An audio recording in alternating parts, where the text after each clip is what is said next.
Hindi short hand की practice dictation 80 शब्द प्रति मिनट गति से डिक्टेशन 5 सेकंड में शुरू होगी।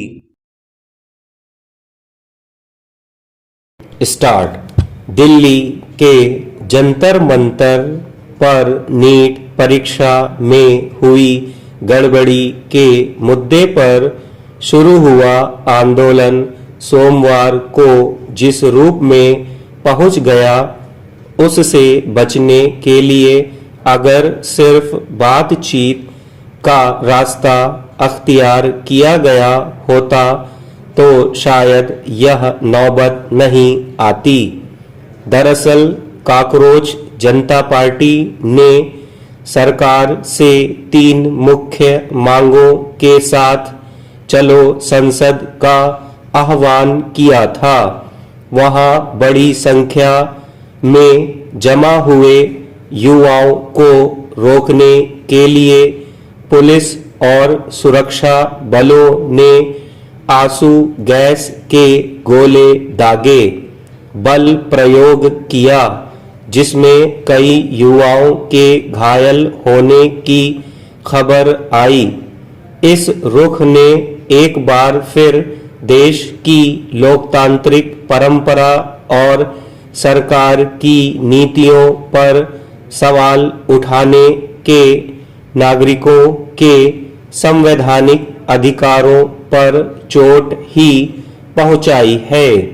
संभव है कि इस तरह की सख्ती के जरिए आंदोलनकारियों की आवाज को फिलहाल शांत कर दिया जाए, लेकिन क्या इससे वे सवाल खत्म हो जाएंगे जिन्हें लेकर युवाओं के सामने सड़क पर उतरने की नौबत आई? अगर सरकार की मंशा आंदोलनकारियों के मुद्दों को हंगामे की शोर में दफन करना नहीं है, तो क्या इसके लिए वक्त पर संवाद की पहल नहीं की जानी चाहिए थी?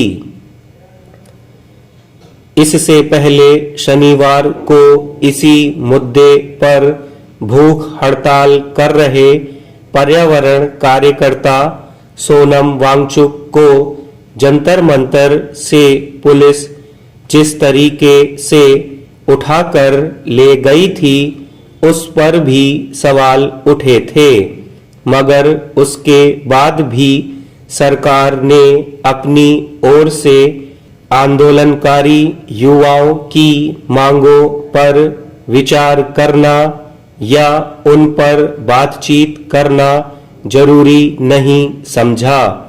चलो संसद के आह्वान के बाद एक तरह से पहले से ही सब कुछ बिल्कुल स्पष्ट था कि सोमवार को जंतर मंतर पर होने वाला प्रदर्शन ज्यादा जटिल स्वरूप भी अख्तियार कर सकता है।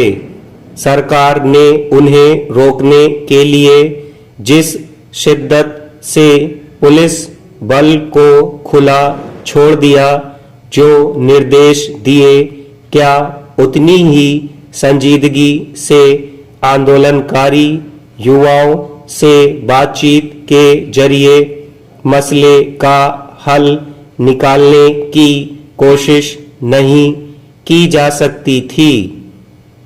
हालांकि हंगामे के बाद केंद्रीय मंत्री जेपी नड्डा से कॉकरोच जनता पार्टी के प्रतिनिधियों की मुलाकात हुई और उन्होंने अपनी मांगों से संबंधित एक पत्र उन्हें सौंपा, मगर यह समझना मुश्किल है कि आखिर सरकार ने किन वजहों से इस संदर्भ में शुरू से ही उदासीनता और उपेक्षा का रुख अपनाए रखा।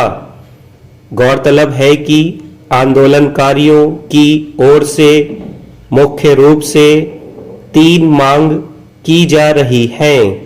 इसमें सोनम वांगचुक को अस्पताल से छुट्टी देने और उन पर कोई कार्रवाई न करने केंद्रीय शिक्षा मंत्री धर्मेंद्र प्रधान का इस्तीफा या उन्हें बर्खास्त करने तथा नीट 2026 प्रश्न पत्र लीक होने के बाद आत्महत्या करने वाले विद्यार्थियों के परिजनों को 1-1 करोड़ रुपए मुआवजा देने की मांग शामिल है।